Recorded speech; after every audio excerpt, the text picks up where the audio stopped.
Народ, всех приветствую. Сегодня у нас будет обзор на чернокнижника. Я не хочу называть это гайдом, хотя покажу вам и таланты, и символы, и про фишки поговорим. Нужно мне создать бусти и туда заливать гайды прям полноценные, фундаментальные. А что думаете? Я думаю, идея классная. Погнали. Говорить будем именно о чернокнижнике специализации разрушения. Значит, плюсы и минусы. Ну, во-первых, что сразу бросается в глаза, так это наличие огромного количества разнообразного контроля. Смотрите сами. Во-первых, у нас есть фир таргетный, фир массовый, массовый стан, который кэдэшится 20 секунд и на БГ вообще имба, изгнание и соблазн, если мы играем через суккубу. Также у нас имеется замедление с талантом, замедление без таланта, мгновенный фир. Лик смерти это вообще отдельный как бы спелл, но все-таки фир накладывает, поэтому считается. И еще можно призвать инфернала. На БГ работает, на арене не работает, но тем не менее функционал такой имеется. Но вы поняли, просто машина. Теперь давайте немного поконкретнее. Если я не ошибаюсь, страх и соблазн имеют одинаковое время действия, и при этом один диминишинг 100%. Значит, смотрите, что это значит. Если мы закидываем в одну и ту же цель 3 раза подряд фир, то с каждым разом будет время уменьшаться. 10 секунд, 5 секунд, 2,5. То же самое с соблазном. Но они между собой тоже, как бы сказать, конфликтуют. Если будет первый соблазн на 10 секунд, потом сразу же фир, он уже не будет длиться 10 секунд, он будет длиться 5, потому что у них одинаковый эффект, он считается как бы схожим. Но при этом, если мы играем против двух целей, мы одну можем закинуть в страх, а вторую одновременно с этим закинуть в соблазн. И на них, естественно, они будут действовать по 10 секунд на каждую из этих целей. Просто фишка в том, что мы не можем наложить страх на две цели одновременно. Накладываю на первую цель, когда пытаюсь заферять вторую, с первой цели страх сбрасывается. Одновременно держать нельзя. Но при этом ферять одну, а соблазнять вторую одновременно можно. Они обе будут в контроле. Оба этих манекена, обе ваши цели. Проблема фера и соблазна в том, что они не работают на рестор друида, когда он в форме дерева. Эта форма считается формой усмирения или что-то такое, и поэтому почему-то заферять его нельзя, хотя фир приста на дерево работает, ну, допустим. В таком случае на помощь нам приходит изгнание. Оно работает на демонов и на элементалей, а рестор друид в дереве считается как раз-таки элемом. Поэтому вместо того, чтобы накидывать на него фир, мы просто накидываем изгнание. Единственное, я не знаю, как работает следующая комбинация. Допустим, мы поймали рестор друида в изгнание, пока он был деревом. Он форму дерева снимает, превращается в человека, и мы в это время его феряем. Страх будет действовать 10 секунд или все-таки порежется и будет 5 секунд? По сути, эффекты разные, поэтому должно быть 10 секунд, но я не проверял, пока еще не знаю. Ну и, наверное, самая известная комбинация залока, по крайней мере на БГ, это точно неистовство тьмы плюс вой ужаса. Застанили всех по области на 3 секунды, подбежали в центр, нажали вой ужаса. Он кастуется лишь 1,5 секунды, поэтому если сразу же после стана мы нажимаем вой, то вполне себе успеваем заферять всю вражескую команду. Просто понимаете, в чем соль? Тринковать стан на 3 секунды, ну, скорее всего, никто не захочет. И именно это дает ему возможность заферять всю толпу. Второй основной плюс Локстера — это, наверное, самая большая выживаемость среди всех тканевиков. Ну, во-первых, у нас имеется демонический доспех, и именно с ним я рекомендую бегать, если у вас такая же проблема с устойчивостью, как у меня. Все-таки дополнительная броня для тканевика, но это очень важно, сами понимаете. Плюс это дает нам дополнительный отхил на 26%, почему бы и нет. Конечно же, если мы будем использовать доспех Скверны, это нам даст гораздо больше урона. Плюс там есть пассивный реген, да, на 2-3%, но мы тогда теряем выживаемость. А самое главное, это концепция ПВП какая? Нужно выживать. Если ты мертвый, то и победы тебе не видать, к сожалению. Поэтому пока мало устойчивости, используем доспех демонический. Когда с ней проблемы решаются, тогда уже спокойно и смело переходим на доспех Скверны. С другой стороны, если вы понимаете, что против вас, там, не знаю, 2 милишника, и они будут вас упарываться, все-таки есть смысл повыживать. В копилочку выживаемости добавляется у нас камень здоровья. Лишний раз нажать подхилиться там на четверть хп будет всегда приятным, точно не лишнее. Лик смерти я тоже отношу как спелл, который очень сильно помогает тебе выживать, потому что, во-первых, кастуется мгновенно и феряет на 3 секунды. Это все-таки заставляет противника от тебя немножечко отстать, все-таки он с тебя слезает, в это время можно его и заферять побольше, и как-то подхилиться, убежать, за угол спрятаться. В общем, довольно симпатичный спелл, который тебе еще и регенит на 300% от урона. В целом там суммы довольно-таки симпатичные получаются. Особенно если вместе с камнем нажать одновременно, точно можно пол хп себе восстановить, ну или почти. Значит, вампирик через похищение жизни мне не особо нравится, потому что, во-первых, долго, во-вторых, тебе приходится стоять на одном месте, и в-третьих, если тебя кто-то в этот момент бьет, то, скорее всего, ты выйдешь в минус гораздо больше, чем отхилишь себе хп. Поэтому похищение жизни так, чисто ситуационно, лучше его, наверное, все-таки не нажимать. Получите больше проблем, чем пользы. И вот, скорее всего, из-за того, что у Лока довольно много таких способностей на жир, то есть дополнительная броня, отхил, Нам добавляют лишь один спелл на мобильность, по сути, это наш телепорт. Да, он прикольный, да, он жесткий. Можно поставить возле одной колонны, убежать играть за вторую, там по мансил. Если понимаешь, что прям совсем тяжело, нажимаешь телепорт. КДшится недолго, всего 30 секунд, можно всегда обновить. Это тоже очень даже мне нравится. Но надо очень аккуратно с этим играться. Ведь одна ошибка, и ты ошибся.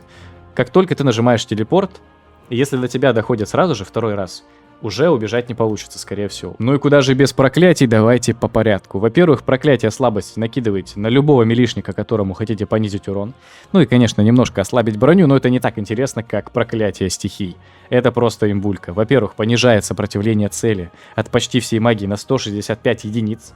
Во-первых, это замена для вас, если у вас нет пенетры. Допустим, я вот все в устойчивость пока вкидываю, все равно ее не хватает. Это позволяет не миссовать по цели каждым вторым заклинанием.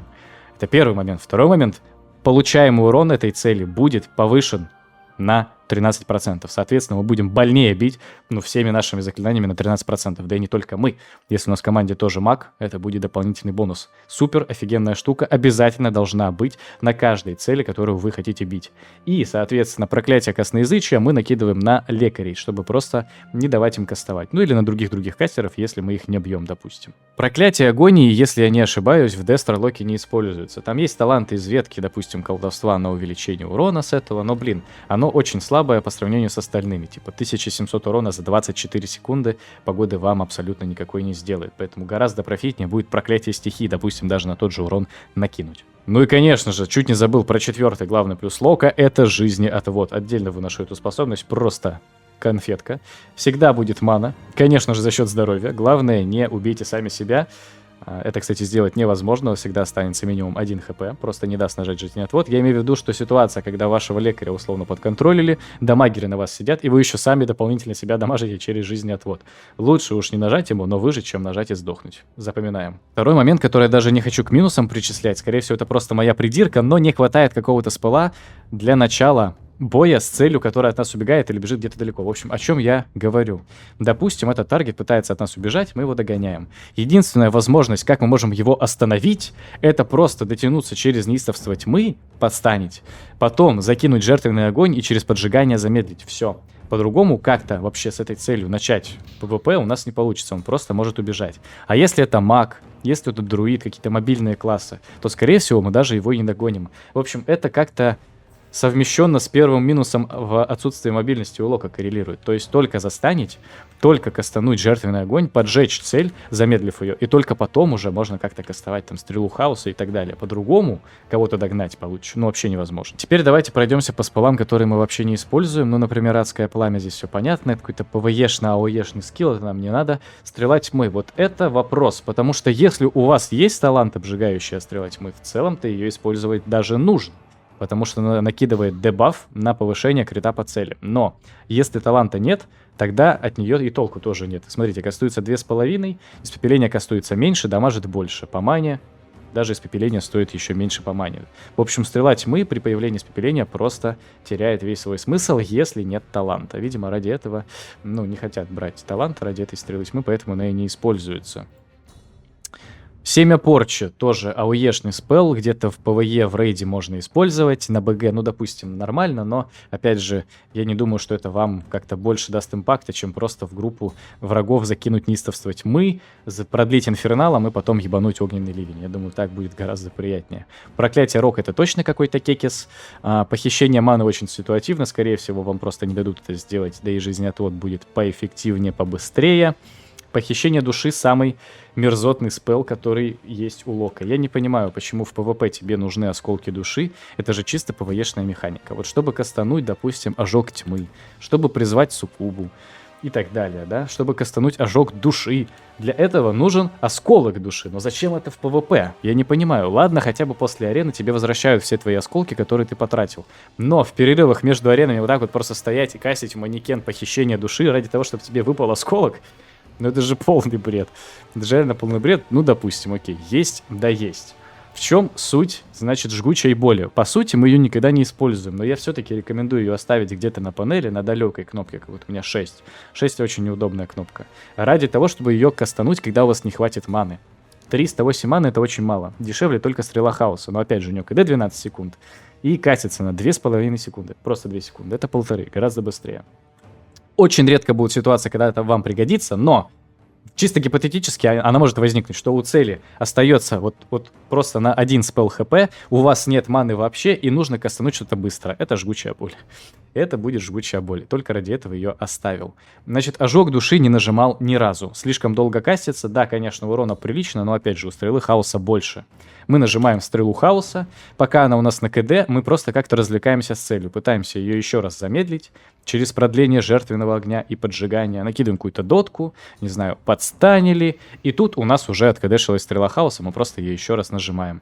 В общем, на ожог души времени нет, желания тоже. Мы с вами добрались до талантов. Многие из них просто меняют цифры. Где-то повышают урон, где-то уменьшают кулдаун. Это не так интересно. Давайте просто основные моменты проговорим. Значит, ответный удар. Обязательно отслеживать данный баф через аддон. Например, Tell Me When, как я использую, либо каким-то другим удобным способом. Потому что справа сверху его просто отслеживать. Это, во-первых, невозможно, а во-вторых, да и не нужно на самом-то деле.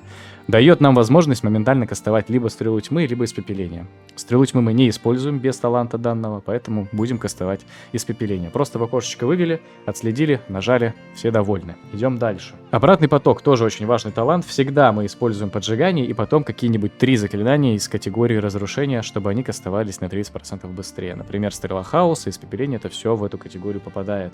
Поэтому не нужно вам терять время и сначала нажимать стрелу хаоса, потом жертвенный огонь, потом поджигание. Зачем? Нажмите жертвенный огонь, поджигание и быстренько кастаните стрелу хаоса. Плюсом ко всему, огонь и сера также увеличивает ваш урон, если цель, соответственно, находится под жертвенным огнем. Поджигание мы можем нажать только в жертвенный огонь, либо в, соответственно, наш спелл Пламя Тьмы. Но Пламя Тьмы не дает этого бонуса от огонь и сера. Из ветки демонологии мы тоже просто берем все основное, чтобы играть через суккубу, увеличиваем ее, время действия соблазна и так далее. Связка душ нам помогает лучше жить, но за счет ХП наших питомцев, поэтому они будут лучше умирать, быстрее умирать, следите за этим. И также господство скверны улучшено для либо быстрого свапа питомцев, например, перед боем вы понимаете, что против вас кастеры свапнулись на ловца скверны, да, на собаку. Либо наоборот, понимаете, что кастеров нет, быстренько призвали суккубу. Или же, если вам убивают питомца, можно будет разочек его воскресить. Но КД 3 минуты слишком долго, поэтому смотрите, второй раз питомца уже отдавать не стоит. Это были и таланты, и теперь про символы. Здесь вообще без вариантов. Мы берем символ поджигания, который не снимает теперь эффект жертвенного огня и пламя тьмы, то есть мы можем накинуть жертвенный огонь, нажать поджигание и потом уже кастить все остальное. Не нужно будет обновлять жертвенный огонь. Также супер имбовый талант — это символ пламени тьмы, который позволяет нам замедлять всех жертв, которые попали под наш дебаф. Они будут и гореть, и еще замедлены на 70%. Это супер круто. Также мы берем символ похищения души, чтобы эффективнее фармить эти ебучие манекены, пока ждем арену БГ и так далее. Ну и, конечно же, если мы хотим играть через суккубу, через соблазн, то нужно брать талант, чтобы диспелить все дотки, которые периодически урон наносят. Они мешают соблазну, он сбивается, с этим символом такого происходить не будет, все будут довольны. Значит, поговорим про статы. Тут в чем прикол. Меткости нужно набрать 5% обязательно, потому что по-другому будете просто миссовать с пылами. Значит, скорости где-то 800-900. Возможно, даже 900, чтобы было прям поприятнее. Крит не качаем, он у нас так пассивно набирается, и всего будет достаточно. Главное это набрать, ну, наверное, 1200 устойчивости, потому что на лока всегда будут насаживаться, и насаживаться конкретно. Скорее всего, будут играть по вам. Плюс это еще и Сирус. В общем, устойчивости много не бывает. 1200 плюс, я бы даже сказал, вот так вот. Если вы играете через проклятие стихии, о чем я говорил раньше. О, Сирус упал, классно.